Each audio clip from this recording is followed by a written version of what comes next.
RS भट्टी अब Bihar police के मुखिया हैं। वे बिहार के डीजीपी के पद पर 19 दिसंबर को काबिज हुए हैं। आज 25 दिसंबर है, यानी उनके ज्वाइन किए हुए आज एक सप्ताह हो गए और एक ही सप्ताह में बिहार पुलिस अपराधियों को दौड़ाने भी लगी है, दौड़कर पकड़ने लगी है। उसकी रफ्तार बढ़ गई है। एक जिले की पुलिस दूसरे जिले में अपराधियों को गिरफ्तार करने लगी है। इतना ही नहीं, पुलिस की रफ्तार अब इस कदर बढ़ गई है कि वो दूसरे राज्यों में भी जाकर अपराधियों को दबोचने लगी है। ऐसे में एक्सपर्ट भी कहते हैं कि यदि बिहार पुलिस अच्छा काम कर रही है तो बेशक उसकी प्रशंसा भी होनी चाहिए। जहां तक बिहार पुलिस के दौड़ने दौड़ाने की बात है तो ये सब नए डीजीपी आरएस भट्टी यानी राजविंदर सिंह भट्टी का सीधा इफेक्ट है और बिहार पुलिस को ये रफ्तार बनाए रखने की जरूरत है। हालांकि लोगों को उम्मीद है कि आरएस भट्टी जब तक अपने पद पर बने रहेंगे, बिहार पुलिस बेशक अपराधियों को दौड़ाती रहेगी, उसे बैठने नहीं देगी। इससे बिहार फिर से शांति की राह पर आगे बढ़ेगा और बिहार के मुखिया नीतीश कुमार भी तो यही चाहते हैं कि क्राइम जीरो टॉलरेंस पर आ जाए, लोग शांति से अपना जीवन गुजार सकें। आपको पता ही है कि आरएस भट्टी पुलिस महकमे में बड़ा नाम है। इनका नाम सुनते ही अपराधी थर थर कांपने लगते हैं। अंडरवर्ल्ड के बड़े बड़े माफिया पनाह मांगते हैं। दिस दैट बतियाने वाले नेता भी इनके नाम से खौफ खाए रहते हैं। अपराधी ही नहीं, इनके नाम से बड़े बड़े पुलिस वाले भी सहमे रहते हैं और बिहार में बढ़ते क्राइम के बीच नीतीश कुमार ने 3 नामों से इनके नाम पर मुहर लगाई और इनका कार्यकाल भी लंबा है। यानी यही स्थिति बनी रही तो ये कम से कम 30 सितंबर 2025 तक इस पद पर काबिज रहेंगे। ये 1990 बैच के कड़क आईपीएस अधिकारी के रूप में माने जाते हैं। इनके काम करने की शैली का अंदाजा आप इसी बात से लगा सकते हैं कि इन्होंने पद संभालते ही एक्शन मोड में आना शुरू कर दिया और ज्वाइनिंग के महज 48 घंटे के भीतर ही पुलिस विभाग की अब तक की सबसे बड़ी मीटिंग भी की। इसमें पूरे बिहार के सीनियर अधिकारियों से लेकर थानेदार और ओपी प्रभारी तक जुटे रहे। इतना ही नहीं, इस मीटिंग में आरएस भट्टी ने सबको अलग अलग टास्क भी दिए। इसी में एक टास्क ये भी था कि पुलिस वाले अपराधियों को दौड़ाएं। यदि नहीं दौड़ाएंगे तो अपराधी आपको दौड़ा देंगे। अपराधियों के दौड़ाने से वो क्राइम पर ध्यान नहीं दे पाएंगे। पहले आप इसे सुनिए कि पुलिस विभाग की मीटिंग में डीजीपी आरएस भट्टी अपराधियों को दौड़ाने को लेकर क्या कह रहे हैं। आपके पास एक्टिव क्रिमिनल गैंग्स, उनकी प्रोफाइलिंग करिए, हाइडआउट्स का पता रखिए and the simple formula is, अगर क्रिमिनल को दौड़ाओगे तो कम से कम क्राइम कम करेगा। अगर वो बैठा हुआ है तो वो खुराफात सोचेगा ही। अगर आप नहीं दौड़ाएंगे तो वो आपको दौड़ाएगा।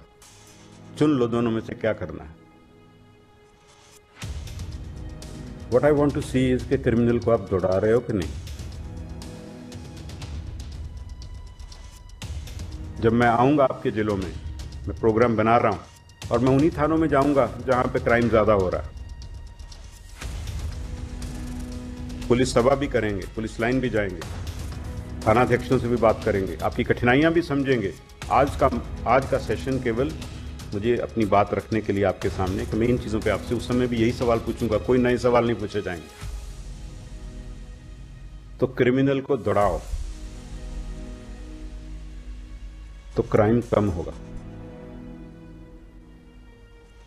अब मैं ये मानने को तैयार नहीं हूं कि आप क्रिमिनल को दौड़ा नहीं सकते, फिर तो क्रिमिनल को दौड़ाओ। Prevention of crime is that. तो आपने सुना कि आरएस भट्टी ने सभी जिलों के एसपी से लेकर थानेदार तक को सीधे शब्दों में चेतावनी देते हुए कह दिया कि क्राइम कंट्रोल करना है तो क्रिमिनल को दौड़ाइए। यदि क्रिमिनल को नहीं दौड़ाओगे तो वो आपको दौड़ाएगा। चुन लो दोनों में से क्या करना है और मैं देखूंगा कि आप क्रिमिनल को दौड़ा रहे हो या नहीं। उन्होंने कहा कि first aspect he prevention of crime. आपको अपनी एक स्ट्रैटेजी बनानी चाहिए कि हम कैसे क्राइम को रोकेंगे। अपराधियों के एक्टिव गैंग की प्रोफाइल बनाइए, उनके मूवमेंट्स का पता रखिए। अगर क्रिमिनल बैठा हुआ है तो खुराफात सोचेगा ही, इसलिए क्रिमिनल को आप जितना हो सके उतना दौड़ाइए। उन्होंने ये भी साफ लफ्जों में कह दिया कि मैं ये मानने को तैयार नहीं हूं कि आप क्रिमिनल को दौड़ा नहीं सकते, इसलिए उन्हें दौड़ाओ, यही प्रिवेंशन ऑफ क्राइम है। आरएस भट्टी की इस चेतावनी का सीधा असर दूसरे ही दिन से दिखने भी लगा। बिहार की पुलिस अपराधियों को दौड़ाने लगी है। जमुई की पुलिस ने मुखिया हत्याकांड में पटना आकर आरोपी को गिरफ्तार कर लिया तो पटना और सिवान की पुलिस कोलकाता जाकर अपराधियों को दबोचने में सफल रही। आरा के एक मामले में पुलिस ने झारखंड के गिरिडीह से बदमाशों को गिरफ्तार किया है। दरअसल इसी साल 18 सितंबर को पटना के कंकड़बाग स्थित यूनियन बैंक ऑफ इंडिया के एटीएम मशीन से 25 लाख रुपए कैश की चोरी हुई थी। तब से जांच चल रही थी।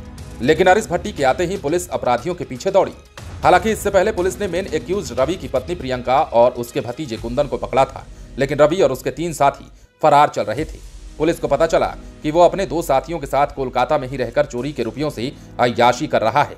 पटना पुलिस ने शुक्रवार को कोलकाता में रवि कुमार समेत 4 लोगों को गिरफ्तार कर लिया। ये सभी सारण के रहने वाले हैं। चोरी के 11 लाख रुपए से रवि ने एक बलेनो कार खरीदी थी। कार को भी पुलिस ने जब्त कर लिया है। शनिवार यानी कि 24 दिसंबर को Patna city SP east Pramod Kumar ने इसका खुलासा किया और इसमें सदर एएसपी संदीप सिंह और कंकड़बाग के थानेदार रवि शंकर की टीम का अहम रोल भी रहा। इसी तरह का एक मामला सिवान से जुड़ा है और इस मामले में भी अपराधी कोलकाता में ही पकड़े गए। दरअसल एमएलसी चुनाव के वक्त प्रत्याशी रईस खान पर AK-47 से हमला किया गया था। इसमें कुख्यात अपराधी चवन्नी सिंह को नामजद किया गया था। वो भी कोलकाता में छुप कर रह रहा था, लेकिन डीजीपी आरएस भट्टी के आते ही बिहार की सिवान पुलिस ने कोलकाता में एसटीएफ की मदद से अपराधी चवन्नी सिंह को गिरफ्तार कर लिया। गिरफ्तार अपराधी चवन्नी सिंह पर सिवान में ही 8 साल पहले भाजपा सांसद के प्रवक्ता श्रीकांत भारतीय की भी गोली मारकर हत्या करने का आरोप है। इसी तरह आरएस भट्टी की मीटिंग के दूसरे दिन 22 दिसंबर को जमुई पुलिस ने पटना में आकर मुखिया हत्याकांड के आरोपी को धर लिया।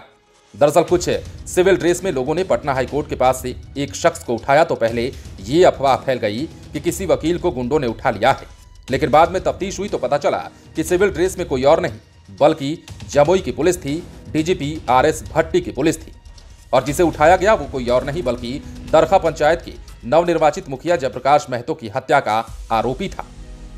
दरअसल पिछले साल 3 दिसंबर की शाम में नवनिर्वाचित मुखिया की हत्या कर दी गई थी। इसके अलावा अन्य जिलों के पुलिस भी एक्टिव हो गई है। ऐसे ही एक मामले में आरा में पाकिस्तान जिंदाबाद का नारा लगाने वाले 5 युवकों को पुलिस ने भीतर ठेल दिया, वरना माहौल बिगड़ते देर नहीं लगती।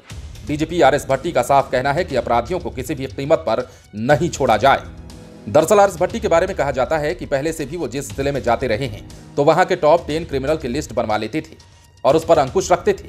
कहा जाता है कि इस बार भी सभी जिलों को कुछ इसी प्रकार के टास्क दिए गए हैं। इनके बारे में यह भी कहा जाता है कि ये अपराधियों के लिए काल ही नहीं महाकाल है।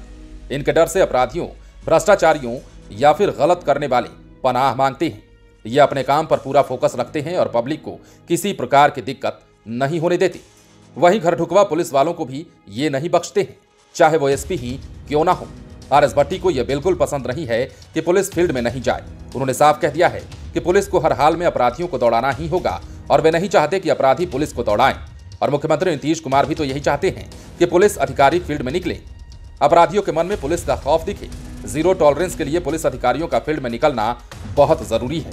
बहरहाल एक्सपर्ट का मानना है कि अभी तो ये शुरुआत ही है और शुरुआत में बिहार पुलिस अच्छा रिजल्ट दे रही है, लेकिन इस रफ्तार को और अधिक बढ़ाने की जरूरत है, तभी हम जीरो टॉलरेंस की ओर मूव कर सकते हैं। और एक्सपर्ट ये भी मानते हैं कि इस राह में पुलिस को चुनौती काफी मिलेगी। फरार आईपीएस आदित्य कुमार को गिरफ्तार करना भी बड़ी चुनौती है, शराबबंदी के सिंडिकेट को तोड़ना भी बड़ी चुनौती है। लेकिन एक्सपर्ट ये भी मानते हैं कि जब तक भट्टी साहब हैं तब तक लोगों को अच्छे रिजल्ट ही मिलते रहेंगे और इसकी पूरी उम्मीद जताई जा रही है। लाइव सिटीज के लिए पटना से राजेश ठाकुर की स्पेशल रिपोर्ट। यदि अब तक आपने हमारे चैनल को सब्सक्राइब नहीं किया है तो सब्सक्राइब कर लीजिए ताकि हम आपको खबरों से अपडेट रख सकें।